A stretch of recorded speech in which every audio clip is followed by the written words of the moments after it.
Okay, cocksucker. Fuck with me, and we'll see who shits on the sidewalk. Man, that's one angry homo. This is all the power you ever had. Now it is mine. Pity there is not more time for us.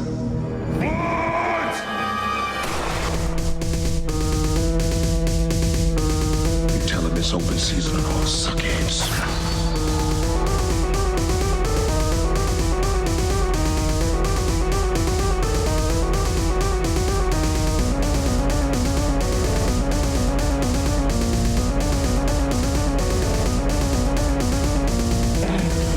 Just gonna have to teach you a lesson. No more clowning around. Fire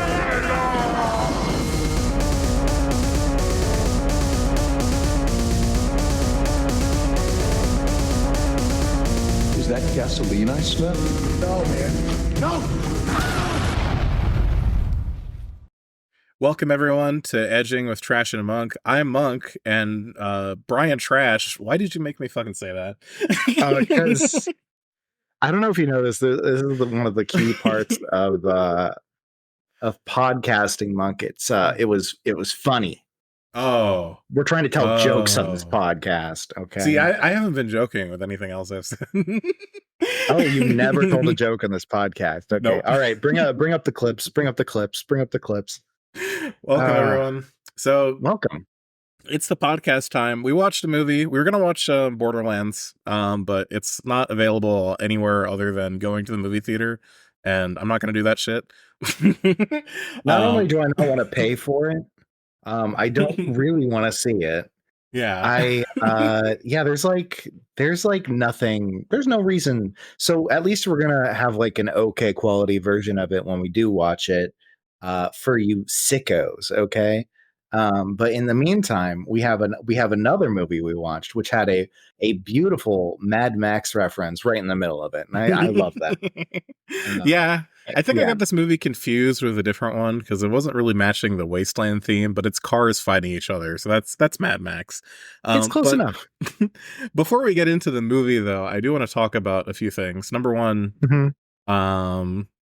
the DNC was this week, and this is gonna date the show, but I want to discuss the experiences I had at the DNC, not going to the DNC, but going to the rally to pressure the Democrats into defunding weapon spending to Israel on Monday. And I got handed a lot of literature. And Brian, I could just read you this literature if you want. Or I was thinking we could do a game where I try to, instead of telling you like what it's from, you could try to guess the org based on. Okay. Yeah. Let's do it. Okay. I'm assuming because it's written that it's all going to be Trotsky stuff, but it might not be. I'm very excited. I don't have all of it. Some of it. I was there with a friend of the show, Zotz, who you may know from our episode of Pitch Black.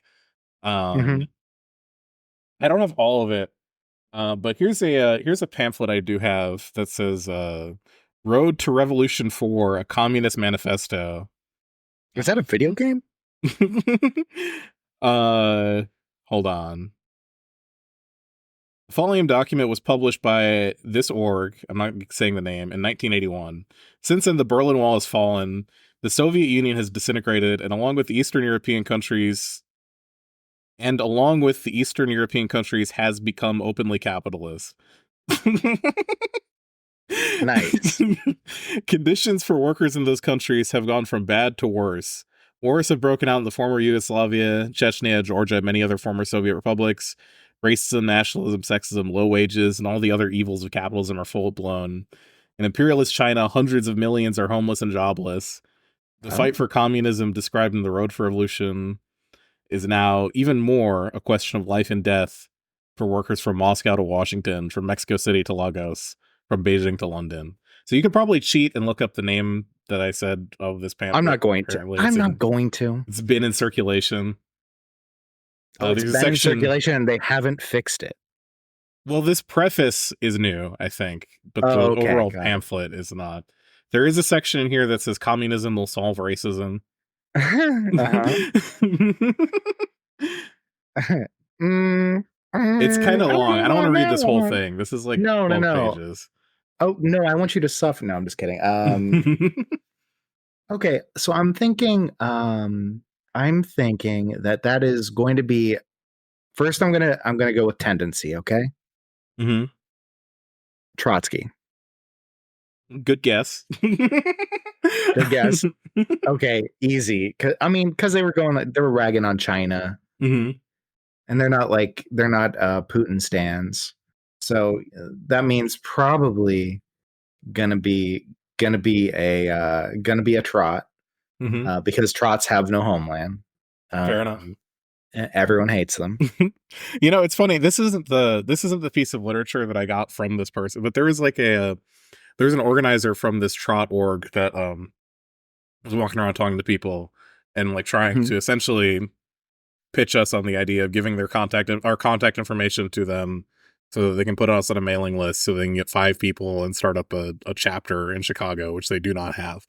It's like, hey, do you guys want to start that we don't know want to start a chapter of our org, which is usually a sign that things are going extremely well for them. Absolutely. Just usually a sign that there's something good. That's either the RCP or the CRP. Yeah. Or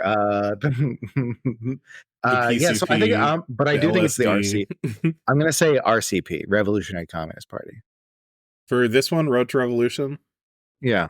I'm not gonna give you multiple strikes. It's gonna be pass or fail, and you have failed. Yeah, no, that's fine. That's fine. This is from the Progressive Labor Party. Interesting.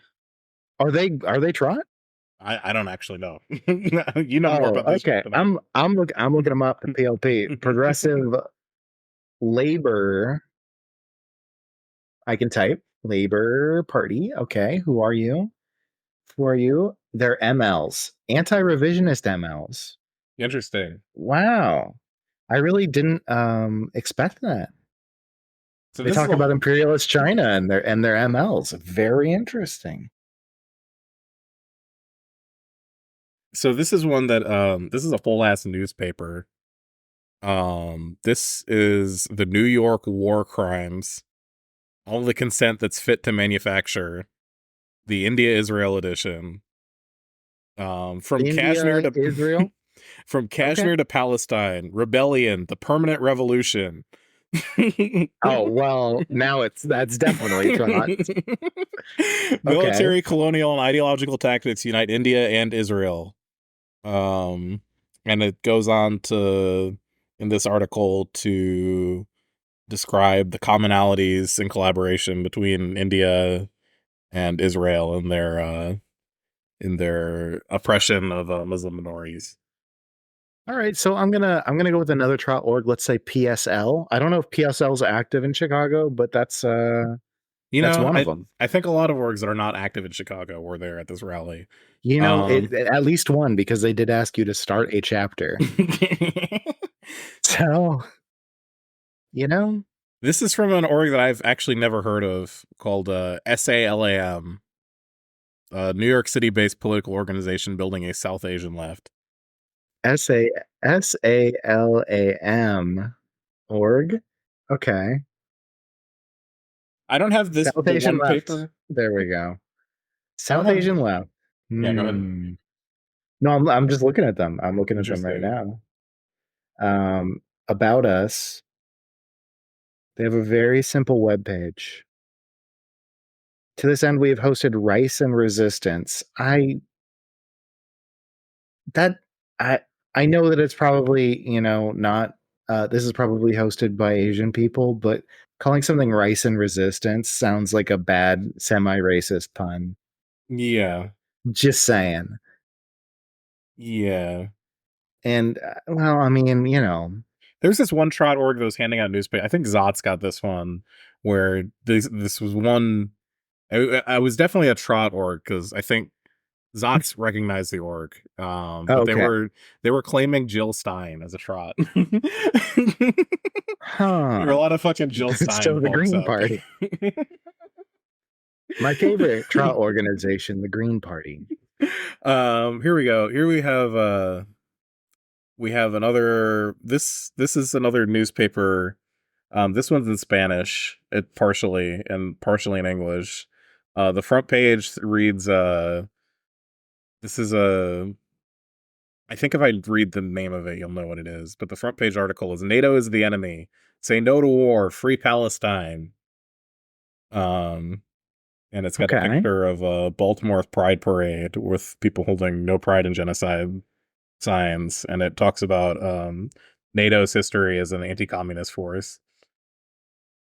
Okay. Can you tell me what is the name again? The name of the paper? Yeah. I think that might give it away, but it's I don't actually Oh. know if it will or not, but the name of the paper is Struggle for Socialism. Okay. No, it doesn't for me. Okay. It might give it away for somebody. I believe it absolutely could. I don't read any of these papers because I'm This paper has a recommended donation of $1. recommended donation. That's fantastic. Yeah, selling those papers. Let's go. That's deep trot. Yeah, no, that they also have the logo. This is not the org that published this, but they have the logo for the International Brotherhood of Teamsters on the front page. Okay, interesting. So the International Brotherhood of Teamsters probably not actually a trot organization. Just gonna go on a limb here. Mm-hmm. But I will say that the RCP is one of them. Yeah, they're definitely trot. So, RCP is your final answer. You're locking in. Yeah, fuck it, right? This is from the Socialist Unity Party, which maybe is the RCP. Didn't they rebrand? RCP has a lot of branches. Okay. Socialist Liberation Party. Socialist Unity Party is the one that published this. Oh, Unity Party. Okay. Yeah. So let's see. Unity.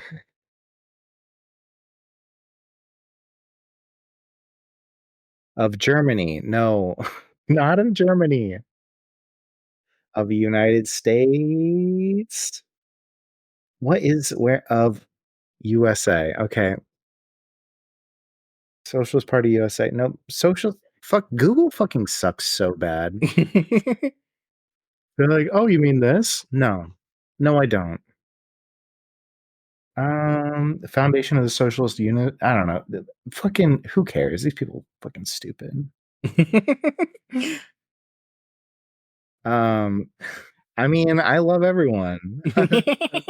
This is a Left Unity podcast, okay? You know, I what I would propose is not necessarily total left unity, but I think some of these trot org need to have trot unity, you know? I think I mean, seriously, there's so many of them.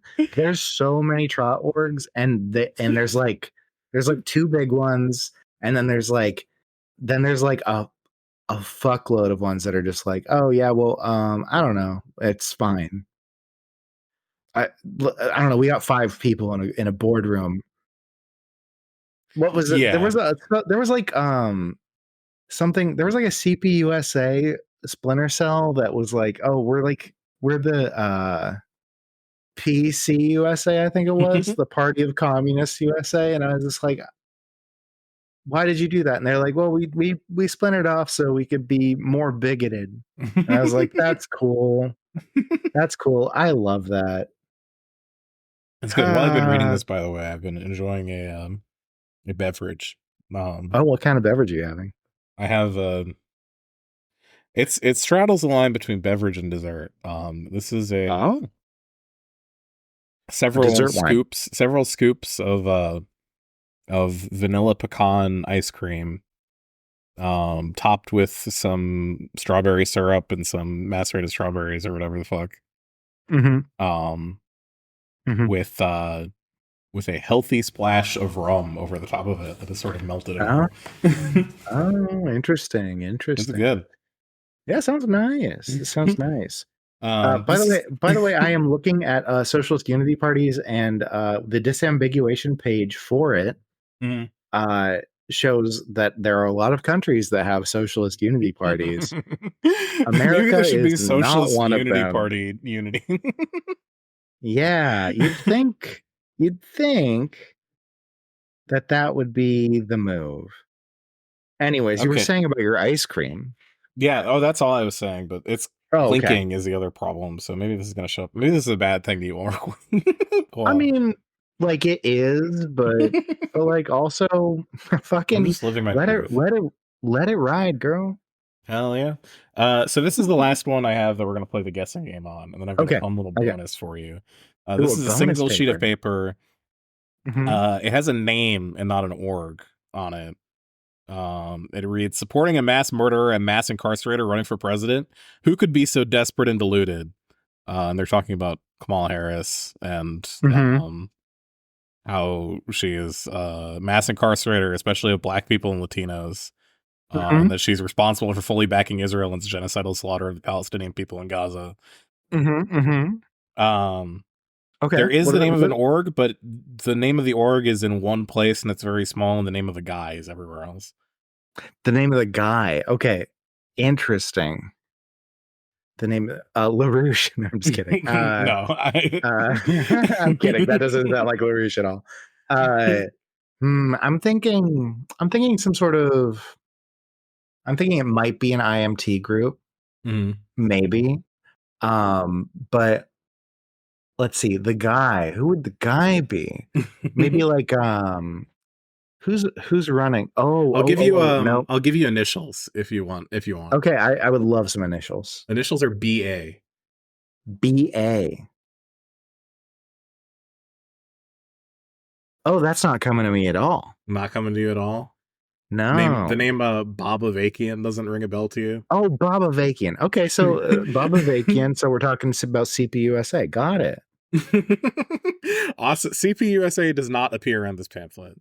They say they might be affiliated, but it's the name of the org that's mentioned here is the Revcom Corps for the Emancipation of Humanity. What is that bullshit? I don't fucking know. That sounds stupid. It's not the stupidest thing I got, because the stupidest thing I got was a little piece of paper that someone walked up to me and said, "Hey, do you want to get in on the spicy organizing?" Which is always a good sign. Never a bad one. He then goes on and he talks about how we're actually going to do an encampment right here in Union Park. I see all these people paying for hotel rooms. I'm like, why would you do that when we can occupy the park? But here, take this, and this is a QR code that says follow pesky parakeets on Signal Messenger for crowdsource announcements, on-the-ground updates, and information for the DNC and beyond. And this without explicitly saying, I know this is a police officer and cop jacketing this person. This is behavior that is wildly irresponsible if you are not a police officer. Oh, hi, random person. We're gonna set up an encampment right here. We're gonna do some. But he literally said, like, we're gonna do some spicy stuff in Signal, and I'm like, I don't. Okay, dude, like, are you gonna, like, fuck? Is that what's happening? You're talking about an orgy right here in the middle of the street? Because I don't know, I'm kind of into it, but also, like, maybe don't do that. All right, so is there, like, anything else associated with the pesky parakeets? And their QR code? Their fucking QR code? Yeah. Zot scanned the fucking thing. I don't know why. Seems like a bad idea to me personally, but you know what? Well, Zotz wants to fuck. Yeah, maybe. Mayhaps. Yeah, you know. Oh God. Well, I'm glad that y'all are having a fantastic time in Chicago. Yeah. It was nice. Yeah. We also to talk more about, like, what actually happens, because we got some more time to kill before we talk about this fucking movie. Oh, sure. Yeah. So the march itself was pretty low key. There were What do you think about people who show up to like? I think these were like trot people who were showing up and they were marching next to our group, and they had like a bullhorn and they were trying to get like chants going, and they were going through some of like the greatest hits, like the Mhm. people united will never be defeated, like that shit, Yeah, yeah. So some of the all time like classic fucking march bangers. And then Mhm, mhm. they were also like chanting like death to fascists. Which I'm all Okay. about, but Mhm. um I don't think they were involved with organizing the event. And I don't know. Yeah. I think it's a little bit weird. I don't know. I'm kind of conflicted on it because on the one hand, I'm here for it. Like yeah, death to Mhm. fascist. Or they had another one where they say communism is the only way. That one I'm a little bit less here for. But Okay. Mhm. um, Yeah, that's it's it's like kinda seems like trying to take away focus from what the march is about, but, okay. yeah. I mean, I get it because like there is a reason why I think that there is solidarity between like leftist and anti-colonialist movements is because like this is like the machine that like specifically like colonialism fuels is global Yeah, capitalism. So it's like you're right. I get the connection, but it also like staying on message is important. I don't know. I've gone back and forth on it a few times after talking about it after the march and just thinking about it. So I don't know where I Like stand on that. like, I don't know, everything so in my experience, like talking to people at the march about things is Mhm. one thing, right? Being like, oh yeah, like maybe I'll talk to you about some ideas and like even running a table and getting people like info, as much as I rag on it, is like fine, right? Yeah, like I have no Um, problem with being handed a bunch of newsletters. Like we're yeah, also it's fine. like at some point, like even if like we can like dig on the trots because they're trots and that's inherently embarrassing. That's the thing I forgot to say, by the way. One of the fucking trot people who came up to our group, like she seemed like the person who's trying to like get us to start chapter, she seemed like embarrassed to admit she was a trot. She walked up, she's like, we're Trotskyists, but we've got a long history as an organization. We've like worked with the Black Panther Party, we were on their phone tree. And I'm like We were on the Black Panther Party phone tree back in the 70s. That's funny. That's legitimately a very funny thing to say. Yeah. Um, Are you sure it this wasn't a is. comedian doing stand-up? No, it was not. Oh shit. Oh, that serious. Oh, okay. Ooh. Yeah, I mean, Mm. it's fun to dunk on these people, but at the same time, it's like at the end of the day, these like random trots handing me newspapers and stuff probably agree with me on like more political issues than 99% of the American public. Mhm. Oh, So absolutely. I don't really want to I Absolutely. don't really want to go too ham on them, but it is like there is like a time and place for that kind of shit, you know? Yeah, it's one of those things if you're at a march and the march has a specific purpose and it's like a really important one and you're just like, "Yeah, this is kind of our march now." Yeah. Um, don't do that. I don't know how else to say it. It's just that's a bad thing to do, Yeah. and you should stop. Well, one And the other thing is, thing, the thing with trot orgs is that they do end up doing that a lot. It seems like, and I gotta say, it's not cute. It's not very demure.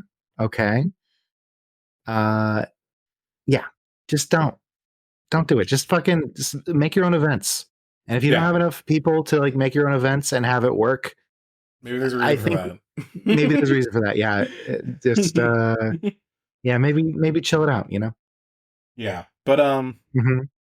I don't know. I think it's a couple thing like police presence there fairly light except towards the end when they started flying. We got closer to the DNC hall and they were uh I think the organizers had booked like one park to like have a few speakers in at the end of the march route, and then Mhm. they spoke and then everyone was told immediately to leave and there was like a helicopter flying low above. And Wow. also that's where all the bike cops are, because that one was right outside of like the Union Center where the DNC was taking Mhm. place. So that one they're probably a little bit antsier about. Um, Yeah.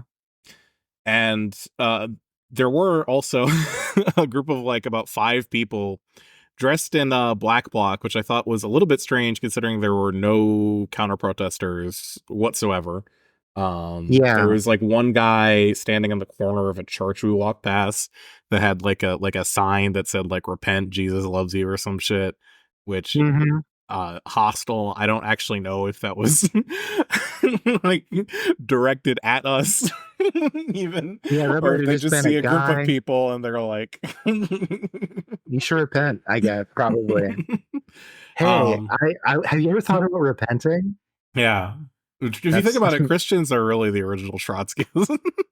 That's so true. But anyway. Yeah, they've got a lot of literature. Anyway. Yeah, they got these books. They're fucking. The guys dressed in black bloc. There were like 5 of them outside of the park who started starting shit with the people, like the safety officers for like the actual event organizers. They were wearing like vests and trying to direct people to get into the park. And these like black bloc guys just like started like fucking immediately like getting aggro on telling people, no, we're gonna stay in the street, this is our street, and like fucking pushing them around. And it's like, what the fuck? Like, I don't know. It's again another thing where it's like I'm very hesitant to cop jacket people, but I also don't see what the possible purpose would be of, number one, like being like a black bloc guy at an event where there's no fascists. And number 2, like being that aggro with like the event organizers and like being hostile like that. It just seems strange to me. Yeah, there's this like tendency among people who end up in black bloc sometimes that they want to like cause problems because it's like politically useful sometimes, and I get that. But also, if you're at I don't have a problem with that at all. Full stop. I don't have a problem with that. But what I do have a bit of a problem with is if you're going to an event where it's like pretty clearly supposed to be like this is an event with like family friendly, like family friendly, like chill event. Like, yeah, don't do that. Like, go if you want to do that, get your little affinity group and go run off and like, I don't know, do some bullshit. But like, they're literally like, in the middle of like where everyone else is too. And like, if that like if being violent, number one, towards the event organizers, which why? Yeah.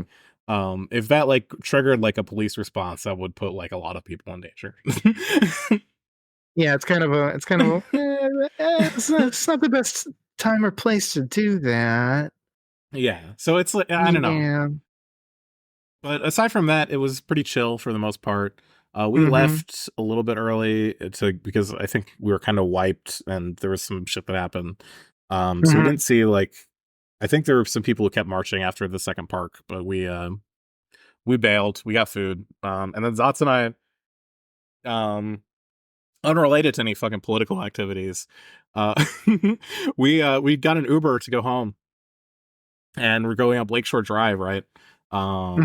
And like right outside Buckingham Fountain, our Uber driver just stops the car and is like, my car is breaking down. You have to get out. So we just, okay, cool. So we hop out. And then the Uber driver just drives off immediately. And we're like, well, what the fuck? So we're walking like around downtown Chicago because we, instead of booking a second Uber, we decided we're gonna just hop on the train and go up to my place. And we walk past this like giant, like 2-block long crowd of people that are waiting to get, it's a line to get into, they're filming Late Night with Stephen Colbert. That's right, yeah. In Chicago for the DNC. And the line is like fucking huge. And I'm walking past these people, and I get an idea in my head that would be extremely, extremely funny to like shout out at the people waiting to get into Late Night with Stephen Colbert. From the river to the sea, Palestine will be free. And see if anyone gets really mad at me. Did anyone get mad at you? I don't know. So what happened is I shouted it out, and then Zatz and I, we ducked into the tunnel, what we thought was like a stairs down to our subway, but it was actually just Uh-huh. like a stair down to cross the street. So we both like just sort of scamper down the stairs after I shouted. And we realized we're in the wrong place and we walk back up the stairs. And I That's didn't pretty see good. That's pretty yeah. good. It was Mhm. fun. No one got visibly mad at me, but I like to imagine that it made someone upset. I mean, it's fun to imagine. Absolutely. I think one thing that like even among people going to see Colbert, Mhm. I'm pretty sure that like, you know, I'm sure the majority of them are probably like yeah, okay or sympathetic with that. I But think that's something that's kind of understated about the Democratic Party generally is that mhm. that most people are at least sympathetic um or like not pro-Israel, right? Right. But there's like Eh, 1,000 people like standing up yeah, on the street. there's probably one person who was like somebody who went on Birthright when they were like 13 and they just think that Israel's a magical place and they're like, "Oh wow, yeah, I'm definitely really mad on behalf of that." So, genocide good. There was probably one person, maybe two, right? But like, okay, maybe like 100, but if it's 1,000 people, maybe. But like, it's still, not it's not like everyone, No, I Yeah, wouldn't yeah, expect no, it to no, be. yeah, no, for sure, for sure, for sure. I don't mean for you. I mean for the audience. Okay, I'm just saying. Yeah. Okay. Yeah. I Yeah. don't know. It was a lot of fun it's also just fun to yell at strangers. It is. I used to do it a lot as a child, so Yeah. Mhm. So, and that was Monday. We just sort of wandered around Chicago. That was the Okay. most Yeah. I've probably been walking in one day in like a long ass time. Mhm. And then there was other shit going on, but I honestly had a kind of shitty week, so I didn't go to anything else. But you know what? I think the march is the one that was probably the important thing to go to. So if Mhm. I was going to Mhm. go to one thing, Did you get to meet any of the people that we all know? I was like 5 feet away from Hassan at one point. And I was gonna say Wow. hi because I used to. I met.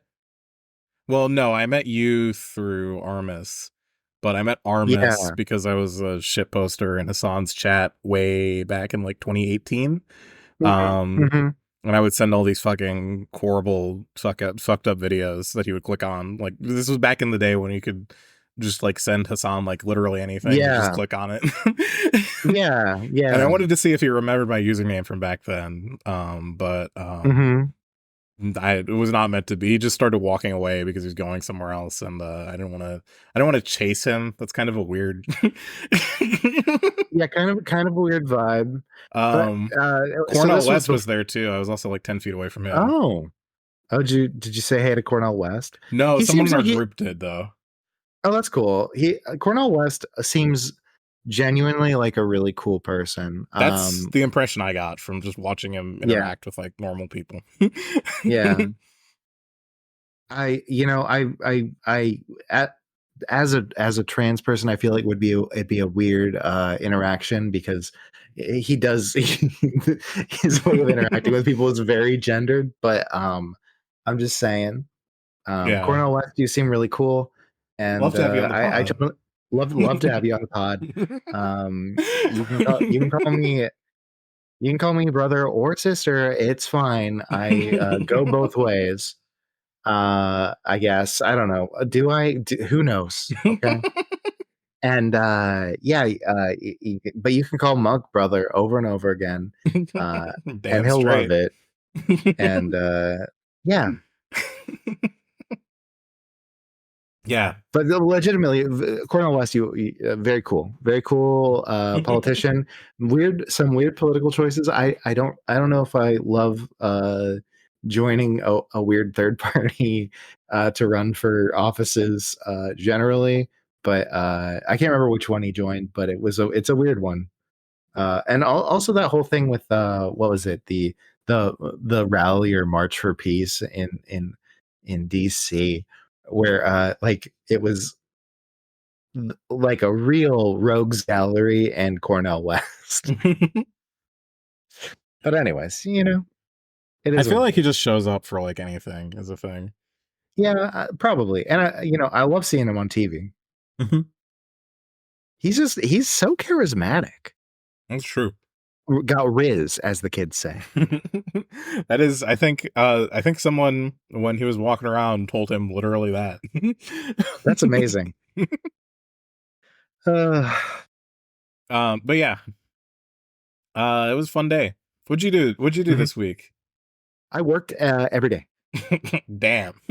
Monday through Thursday, from the time that I left the house until I went home, like 8 or 9 every day. And that's like, that's, I have a small schedule, but it is, I'm on my feet and working, with my body the whole time. So it's pretty taxing. Yeah. I'll tell you what. Printing t-shirts is not actually the chillest of jobs. Yeah, but it's pretty chill, but it's not the chillest, well, my dad was doing like screen printing for some reason. He like rented out like this shop to do screen printing as like a side hustle with just him, and it was also like like I think he contributes the stress of like that screen printing shit with part of the reason why his like MS activated. And because he was like in this like tiny little fucking back room of this office space with insufficient air conditioning in the middle of summer in Texas, and I think he said he lost like 15 pounds of like water weight in like 2 weeks. Yeah, that was working in a deli for me, so I get that. And that's when my psoriasis activated and all of my problems. No, I'm just kidding. No, your problems began at birth. Don't kid yourself. Yeah, you are 100% correct about that. Day one, baby. So yeah. God. Do you have anything else this week other than just going and harassing liberals outside of Colbert? No, that was the high point of my week, but I guess I did at one point eventually end up watching a movie with you that we fucking have to talk about. Because that's supposedly what our podcast is about. So maybe 40 minutes of just what we did this week is... Oh, God. It's been 40 minutes? Okay, yeah, let's talk about Death Race. So Death Race is a Jason Statham movie. Mm-hmm. It sure is. It's... No, I was going to say it's arguably the most Jason Statham movie, but that's simply not true. It's just not. It's just not true. But it is a really good Jason Statham movie. Yeah. What was the joke I made before we started up? Was it that there are like 5,000 movies called Death Race or something? Well, there's that. Yeah, it's like, which movie is this? Which one? You is said it? It was like after that, when you realized what movie it was, you said it's like, this is like if Gamer was good. I did say that, and I stand by that. This is a lot like if Gamer was good. And I mean good in a loose way, okay? Because this movie's not good, but it's like if Gamer was like an okay movie, you know? This is a solidly watchable movie where people are only a little bit homophobic. There's just a little bit of homophobia, and I forced Monk to say it at the beginning of the podcast to me as a joke, and I thought it was really funny. So don't cancel Monk is all I'm saying. Don't cancel Monk. Or cancel do. It's a free country. Or cancel Monk. Cancel your Monk subscription. But do subscribe to the Patreon. Anyways, no, but in this movie we have Jason Statham falsely imprisoned for killing his wife by a corrupt prison system that benefits from the blood of its victim. That's right. We are leaving the wasteland of the post-apocalypse for the wasteland of the real. Yeah, exactly. This is a very Foucauldian no. Yes. Wait, no, Baudrillardian. Don't. This podcast is a prison, Brian. This is a prison. I'm out of here. You can't leave. No. Yeah, so this movie is I think very cool and interesting in a lot of ways. I appreciate that it sets up characters that are like vaguely interesting. Mhm. Specifically the Hispanic driver who is just crazy. Yeah. I love that it's like, oh yeah, what's his characteristic? It's like, oh, he's crazy. He thinks that the person who's organizing these events is the reincarnation of Hindu god Kali, and he thinks she's hot and wants to marry her, Hell yeah. and also that he can't die, and then he dies immediately. It's very funny. I laughed pretty hard when that happened, despite I the gruesomeness of his death. Yeah, I'm not gonna lie. Like this movie has some moments that, like, when it hits, like the movie fucking hits. You know, like, Mhm. and I think the gamer, like the gamer was like directly, or this is about contemporaneous with gamer. I You think, know, but I don't know. I'll look it up right now, but keep going. like you can see, I don't. Maybe it's not necessarily an influence, and that they're both like kind of shitty movies made for cheap.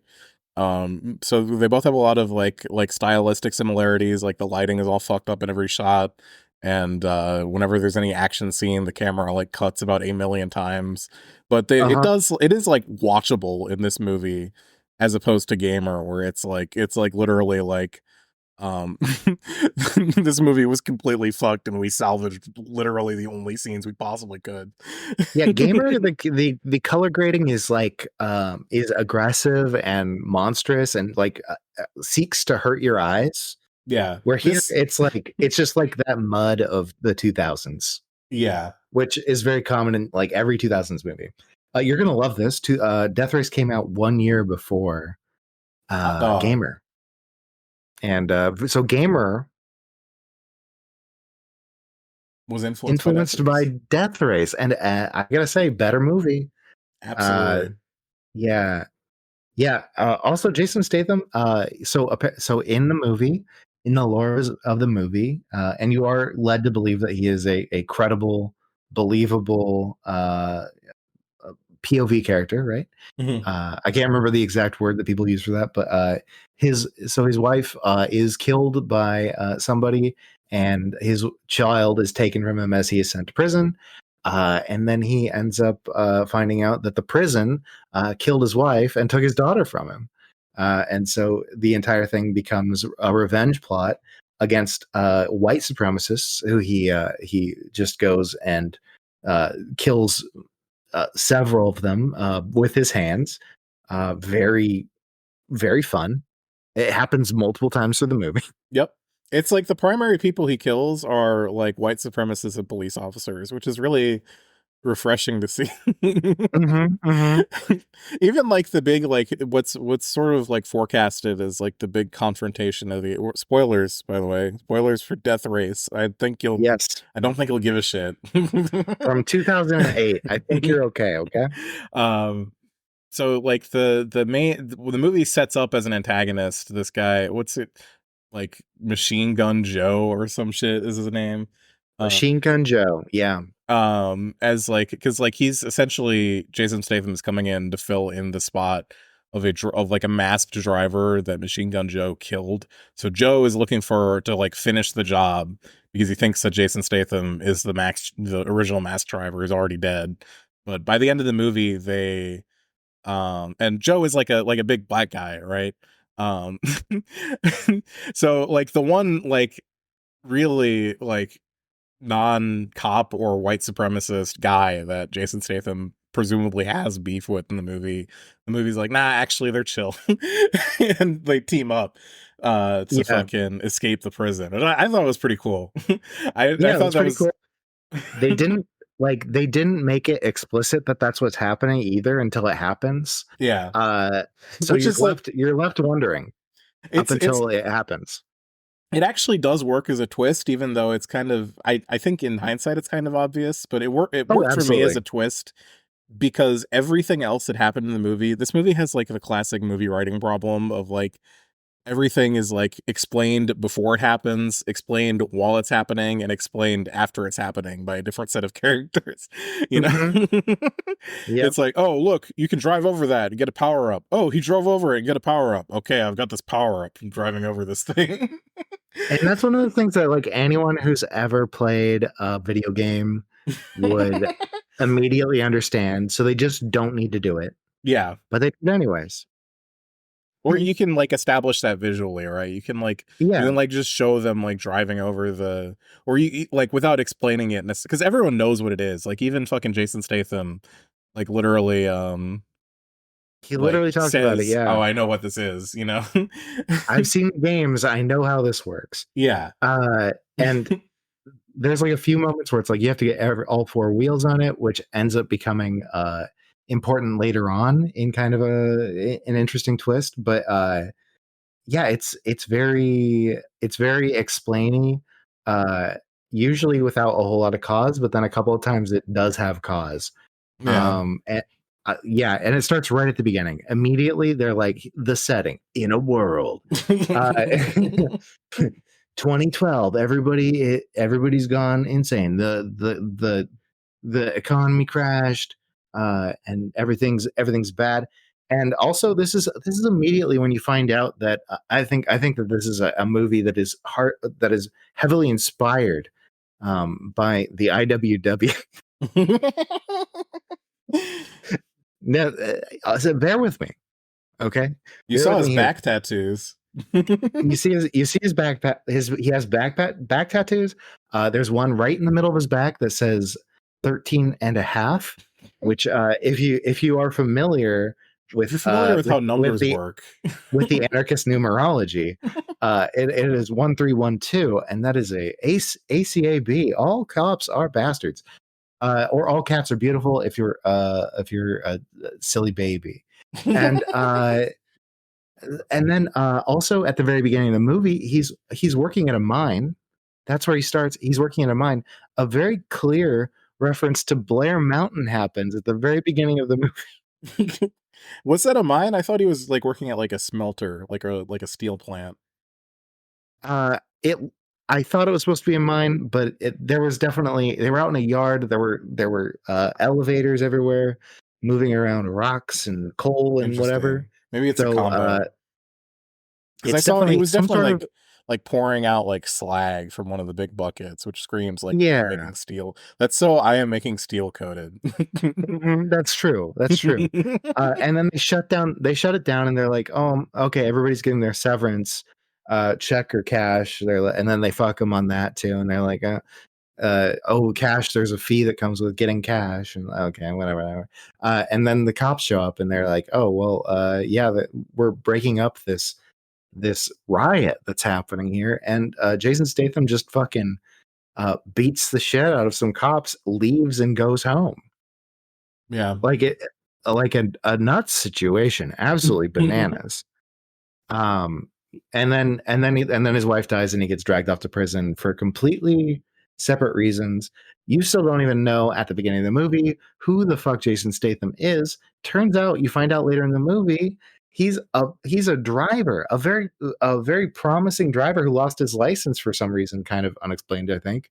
It's like he got like there's some other like crime thing that got him out of the races or something. They were very extremely vague about it, but yeah. And yeah, so it's just like, oh wow, you find out all this stuff, and it's just like, oh, this movie has a British guy playing like a Southern proto NASCAR driver from that like was a miner at Blair Mountain digging coal and smelting steel or whatever the fuck. and then then they're like, oh yeah, and now we have to like team up, leading me to make a joke in the middle of the movie, when one of the coolest scenes in the movie, when they have a war rig from Mad Max, released by the warden, they bring it into the race and just starts killing people. And then this is when Joe and Frank team up and take out the war rig in a pretty fucking metal way, and several cops die. It's very funny. It's very beautiful. And then they yeah, then that's like the beginning of their team up, and they start kind of like, being like, hey, are we cool? Can we be cool? And then they get cool. It's great. But then after they leave, oh yeah, no, when that happened, I started chanting. I don't know if Monk heard it, but I started going, the people united can never be defeated. Uh, and I do think that is like an actual theme in this movie, is that police and prisons are bad, and that people should unite and Yeah. overthrow the yokes of industrial capitalism. I think you can read that into it. I think it's very clearly like a Hollywood movie. Like, Brian's obviously joking, but I do see, like, Yeah. it's not like the joke is coming out of nowhere, right? Yeah, there's some very clear themes in this that may or may not be there on purpose. What And I always think with that is that it's like this is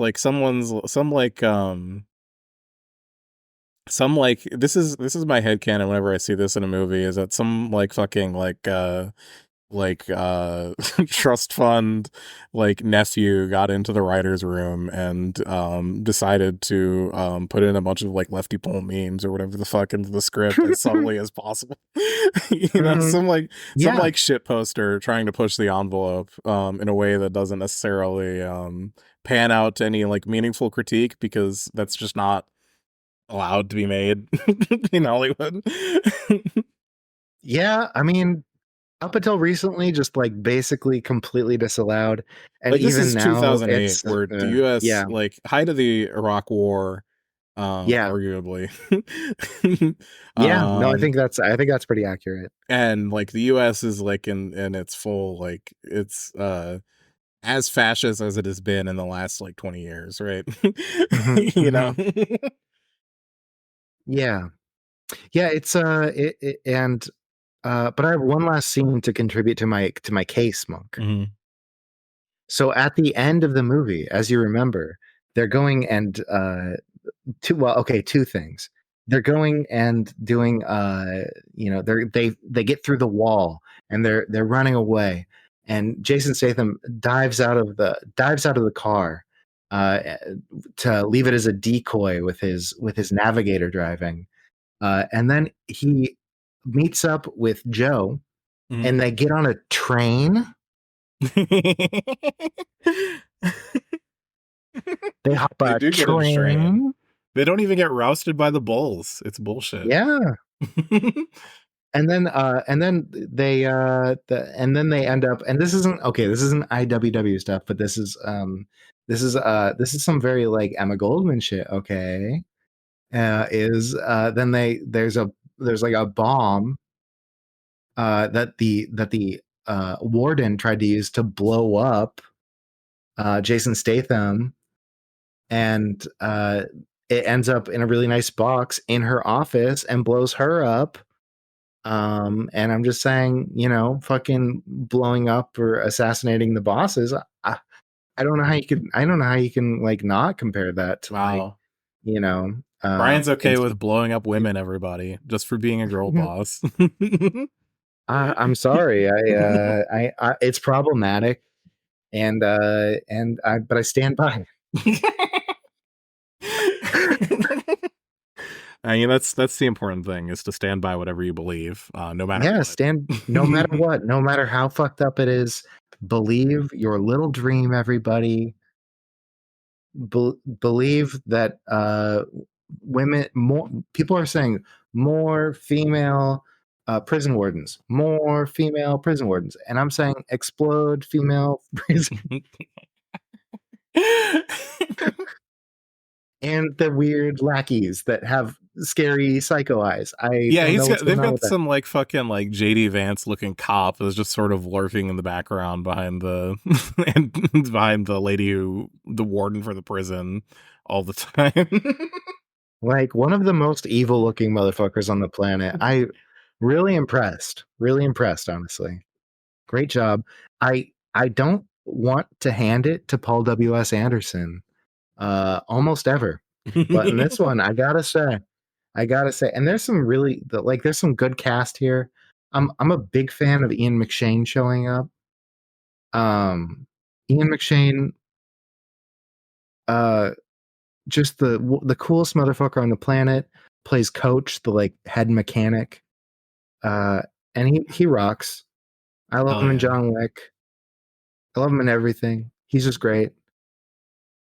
His voice He was is pretty good amazing. as Coach. That was a pretty good role. Like I thought that Coach was unusually well acted for this movie. Well, it's Ian McShane, you know. He can't help it. He just act.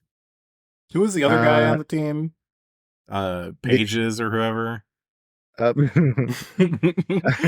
is that guy? I don't know who that was. I can look through real quick. We got luckily there's lists played by Frederick Cooler. Okay. Fake person. Got it. Never heard of this person before. They've been in what appears to be nothing else. Another in Pearl Harbor. Pearl Harbor. The Evil Within. I think I've heard of that. That's Death a video Race game, right? 2 and 3. Uh-oh. Death Race Beyond Anarchy. Uh-oh. Maybe there is something to what you've been saying. Uh-oh. Yeah, that's all I recognize here, though. And some of it's only because it has the same name as the movie we just watched. Yeah. I think I got this movie confused with a different one that I thought would be more. What was the movie I was thinking of? Was it, hold on. This movie's got such a, it was Future World that I thought this movie was, which. I don't think I've ever heard of that. That is a movie like this one where it's not very good, but it's okay. Oh, like most movies then.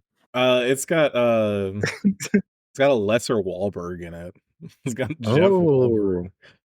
It's got Wahlberg. Lucy Liu, Mila Jovovich, James Franco. Okay. Oh, so Mila Jovovich, is this a WS?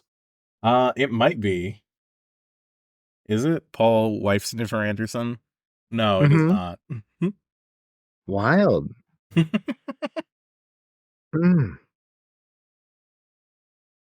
So that was this one. That's you got anything else to say movie about it? It's honestly, it's a pretty straightforward movie. There's not much room for like anything. There's cars. Yeah, there's cars. They drive around. They drive around. There's an island. I'm kind of pissed off at how long it takes for them to actually get to the race. They spend like 40 minutes of the movie establishing the concept of like, first it shows you there are races and people fight each other in cars.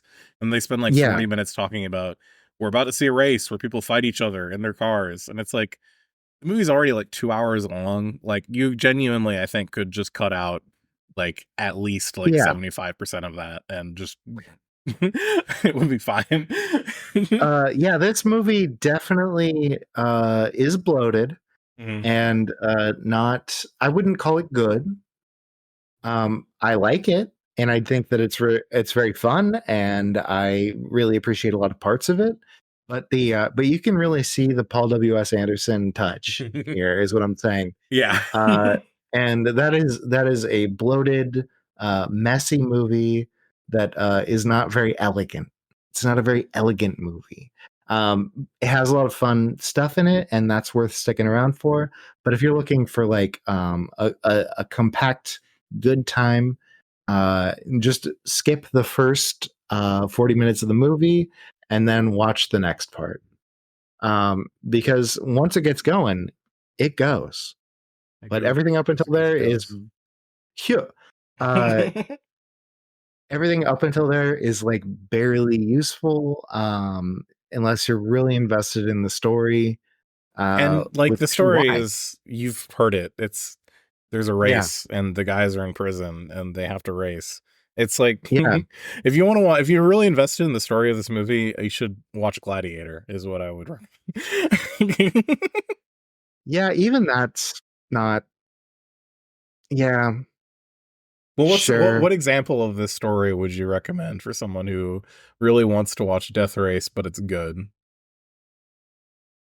Gamer, no, I'm just kidding. What would I recommend as this? If you're okay, I got you. What is it called? is it Rat Race? Rat Race. Is that what it's called?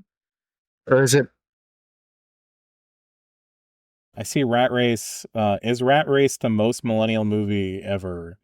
It's a comedy film inspired by Stanley Kramer's 1963 film. It's a mad world. That's the one. You should watch it. It's a mad world. Okay. That's the one you should actually watch, not Rat Race. Rat Race is like a shitty version of It's a mad world. It's like this movie, except instead of being violent, it's funny. And it's about people trying to win a contest where they have to race across America. But Brian, I can't relate to people who don't want to like kill each other and mash each other's faces into gory bits. Oh, well then you should watch The Purge. So I was actually story time. I've been really into listening to Horror Vanguard and AGAB lately. All Gamers Are Bastards. Because I hadn't been listening to them. I'm sorry, Kyle. Because I'm bad. I'm a bad friend. And but I was like, oh well, actually, I probably should get caught up on these. And I've been meaning to looking for more podcasts, anyways. And these are like very much up my alley because they're both like, what if we applied like, Marxism to something beautiful like a video game or a movie, and or horror movies specifically, which is not the purview of our podcast, right? This is not our area. Mm-hmm. We don't do horror movies except occasionally. Yeah, we'll dip our toes in it. Yeah, but that's not our focus, but it is something we're not against, right? And it's really fun listening to these people who are much smarter than me talk about these things because I really appreciate them. Also, some members of these podcasts are very funny, and I like that. I don't know if you know this. I like funny things, but anyways, they were doing okay. So back. But they did a whole 2-hour thing on Horror Vanguard about the Purge movies. Yeah, and I gotta say, really, really excellent podcasting. You should go check it out. Yeah, we are going to be having. Hopefully, we're going to be having Kyle on as a guest sometime in the future. So that is in the works at the very least. But yeah, it's a great podcast. Okay, great podcast. And yeah, go listen to it, but also listen to us. Yeah, but listen to our listen shit. to those ones, but listen to us. Listen to us first. I don't know how you're getting this, but you should listen to this podcast. Yeah, you should look up that you're listening to right now. However you found this one, just keep looking. You'll find some more. Mm-hmm. There's more of them. And you know what? After you've done listening to us, you can also send us an email, right? You got anything to say before I give the spiel? No, go for it. Let's do email. You can send us an email, edgelordpod@gmail.com. We don't have any in their inbox right now. Please email us. Sad. Please, we like to hear from you. Email me, I shrivel up and die. That's Monk. You don't want to kill Monk, do you? You can leave us a voicemail too. You can leave us a voicemail at 920-350-EDGE, 920-350-3343. You don't have any voicemails. But we did get a missed call from somebody. We did get a missed call from a